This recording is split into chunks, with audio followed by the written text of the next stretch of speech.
C'est la 14e banque américaine par la taille et la 4e à recevoir l'attention du secteur aux États-Unis en une semaine. 11 banques américaines s'entendent pour injecter 30 milliards de dollars dans la First Republic Bank, en difficulté, un établissement pour clients fortunés. Je peux rassurer les membres de la Commission des finances. Notre système bancaire est sain et les Américains peuvent être confiants de pouvoir accéder à leurs dépôts quand ils en ont besoin. Depuis dimanche, la Fed, la Banque centrale américaine, a prêté pour sa part 12 milliards de dollars au secteur bancaire. Objectif inchangé, faire face au retrait de clients inquiets et rassurer les marchés.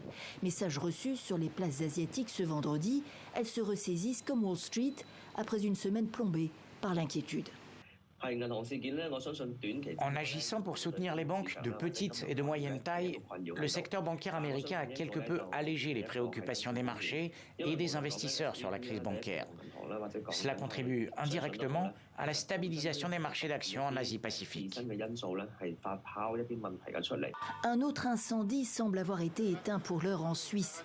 Crédit Suisse s'est vu accorder un prêt de 50 milliards de francs suisses, près de 51 milliards d'euros, après la pire séance de son histoire mercredi. L'hypothèse d'un rachat au moins partiel de ses activités a refait surface. Vigilance, c'est le maître mot dans la zone euro sur l'impact de la crise bancaire sur les banques européennes. Le secteur est plus solide qu'en 2008, affirme Christine Lagarde. L'inflation reste son premier sujet de préoccupation. La Banque centrale européenne a relevé ses taux de 50 points de base, troisième hausse d'affilée de cette ampleur, et ce n'est sans doute pas fini, indique la présidente de la Banque centrale européenne.